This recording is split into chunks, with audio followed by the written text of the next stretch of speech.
लो भैया, IOCL का पूरा कंप्लीट आ चुका नोटिफिकेशन। आओ देखते हैं, वीडियो को लाइक कर देना भैया।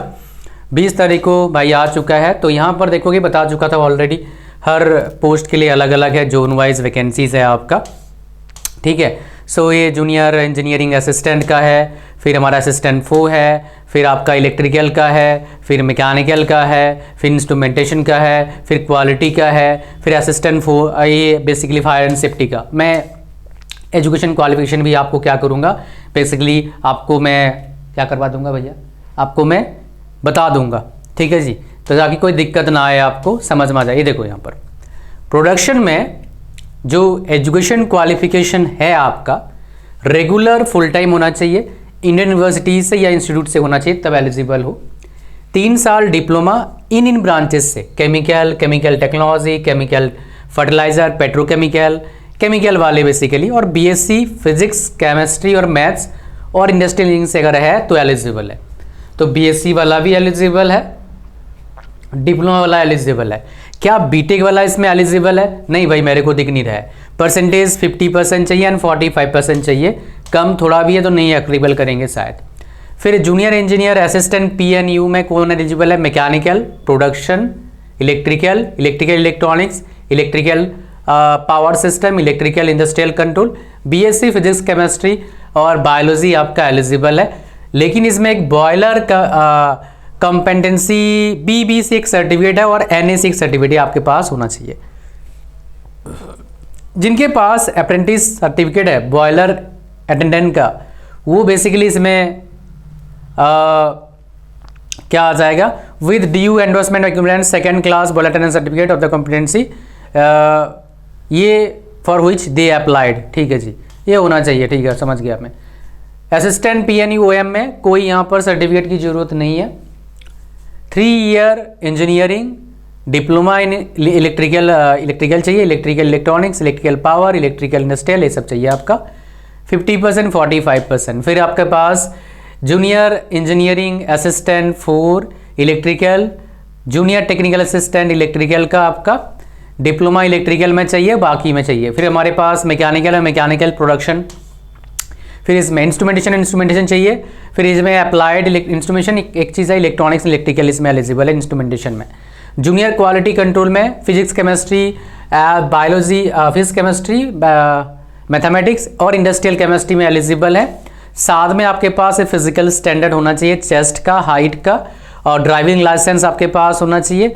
फिर आप जो डिस्क्वालिफिकेशन कहाँ पर है, BMI बेसिकली यह बताया गया है, beyond 28 systematic ban for candidates up to 35 years of age. ये आपका बेसिकली मेडिकल स्टैंडर्ड चाहिए होता है फायर एंड सेफ्टी के लिए, बता रखा है यहाँ पर। आ जाओ, यहाँ पर हम बात करेंगे आगे।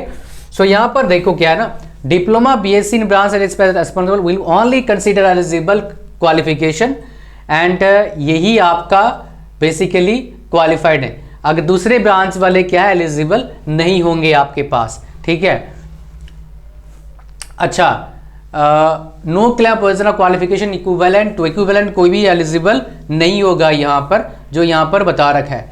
ठीक है, उसके बाद जो बीटेक कर रखे हैं candidates posing higher qualification such as BTech, BE, MBA, ये सब higher qualification other than professional qualification mention shall not be disqualification. However in such cases percentage acquired in prescribed qualification examination against post clause will be knocked for deciding eligibility। तो basically क्या है भाई, अगर आपने BTech कर रखा है तो कोई दिक्कत नहीं है, आप फॉर्म भर सकते हैं, पेपर दो।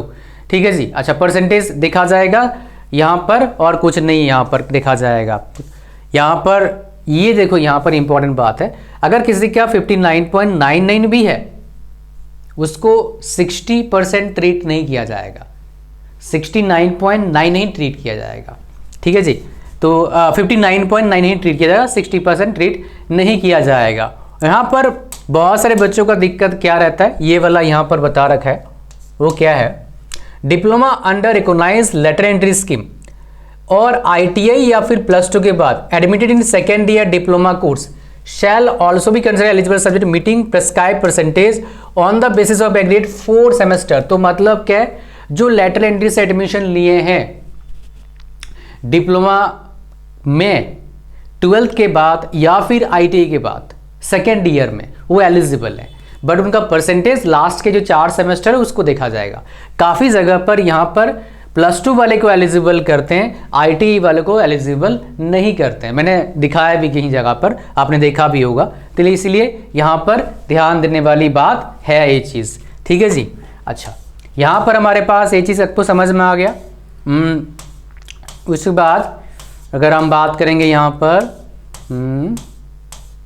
मिनिमम एज लिमिट आपका क्या है, 18 साल है। मैक्सिमम एज लिमिट क्या है, 26 साल है। और आप जो बेसिकली रेफरेंस लेंगे वो लेंगे 31/12/2025 को रेफरेंस लेंगे। यहाँ पर मुझे लगता नहीं अपीयरिंग कैंडिडेट को उन्होंने बोला है फॉर्म भर सकते हैं। यहाँ पर जो बेसिकली क्वालिफाइड हैं वही फॉर्म भर पाएंगे, मेरे को लगता है। यहाँ पर अपीयरिंग वाले को इन्होंने अलाउ नहीं कर रखा है। हाउएवर अगर मेरे को ये चीज़ मैंने सर्च नहीं करा था, है ना, अभी मेरे को याद आया, अगर ऐसा मेरे को दिखता है कि ये अपीयरिंग वाले एलिजिबल है नहीं है, एलिजिबल अगर होंगे तो नीचे लिख दूंगा। Part time correspondence distance learning ये सब एलिजिबल नहीं है भाई, इनएलिजिबल हो जाते हैं इस पोस्ट के लिए अप्लाई करने के लिए, ठीक है जी। ये 26 साल आपका जनरल वालों का है, ST/ST का 31 साल है और OBC का 29 ईयर्स है। सिलेक्शन क्या होगा इसमें, 2 स्टेप इसमें है। स्किल प्रोफिशिएंसी फिजिकल टेस्ट होगा और कंप्यूटर बेस्ड टेस्ट होगा। कंप्यूटर बेस्ड टेस्ट में क्या होगा आपका, subject knowledge, numerical ability, general awareness रहेगा आपका 75, 15, 10। तो आपका मेनली 3 ब्रांचेस एलिजिबल हैं, इलेक्ट्रिकल, मैकेनिकल और आपका हो गया इंस्ट्रूमेंटेशन। बाकी तो फिजिक्स केमिस्ट्री वाले। तो मैं आपको बेसिकली इसका जो सब्जेक्ट नॉलेज है इसमें क्या क्वेश्चन डालेंगे थोड़ा हमें देखना पड़ेगा। क्या वो BSc वाला डालेंगे या फिर इलेक्ट्रिकल वाला डिप्लोमा डालेंगे, दैट वी हैव टू सी। तो इसमें मैं एक वीडियो बनाऊंगा, सेपरेट वीडियो। न्यूमेरिकल एबिलिटी में क्या आएगा, इसमें रीजनिंग और एप्टीट्यूड दोनों आएगा। और जनरल अवेयरनेस में आपको पता ही है GK आता है, static GK and current affairs आता है। इस पर नेगेटिव मार्किंग नहीं होगा आपका, नो नेगेटिव मार्किंग। मैं आपको दिखा देता हूँ, यहाँ पर कोई नेगेटिव मार्किंग नहीं होगा। इसमें 100 क्वेश्चन आएंगे आपके पास, 100 क्वेश्चंस आपका इसमें 100 क्वेश्चन आएगा, 120 मिनट आपका होगा। पेपर का level kind of SSC JEE RRB JEE level का होगा। अगर आपका एप्टीट्यूड में प्रिपरेशन अच्छे से करना है और रीजनिंग का प्रिपरेशन करना है और आपको GK का प्रिपरेशन है, मॉक टेस्ट देना है, करंट अफेयर्स का प्रिपरेशन करना है, तो हमारा एक कंप्लीट पैकेज है नॉन टेक्निकल का, उसको ज्वाइन कर सकते हैं। उसका लिंक डिस्क्रिप्शन में है। उसमें मॉक टेस्ट भी है, नोट्स भी है और वीडियो कोर्स भी है। पूरा कंप्लीट पैकेज सिर्फ बहुत एफोर्डेबल प्राइस में, लिंक डिस्क्रिप्शन में है, आप ज्वाइन कर लेना। 599 प्राइस है वैसे उसका, ठीक है जी। अच्छा, तो यहाँ पर ये चीज़ आपको समझ में आ गया। फिर हमारे पास क्या आता है, फिर हमारे पास आता है सर जो पर्क्स है और सैलरी कितना मिलेगा। देखो यहाँ पर 25,000 का आपका बेसिक है, तो काइंड ऑफ 35 से 40 के बीच में सैलरी मिलना चाहिए। साथ में सारी फैसिलिटीज़ आपको मिलेगा, हाउसिंग एकोमोडेशन आपको मिल जाएगा, medical facilities, productivity incentive, performance linked incentive, ये काफ़ी अच्छा होता है। काफ़ी बार अप टू 40% आपका बेसिक जो रहता है उस तक मिलता है, तो काफ़ी अच्छा रहता है PSUs में खास करके, ठीक है जी। ये बेसिकली आपका 3 कैटेगरी है, 3 ब्रांचेज हैं बेसिकली, 3 जगह पर। वो नोट आने दो, उसका पूरा डिटेल्स मैं आपको दूंगा फिर, ठीक है। नहीं आया तो मैं जुगाड़ करता हूँ कुछ आपको देने के लिए। अच्छा, नेक्स्ट हमारे पास आता है सर फीस कितना है। फीस भाई साहब 300 रुपया फीस लगेगा।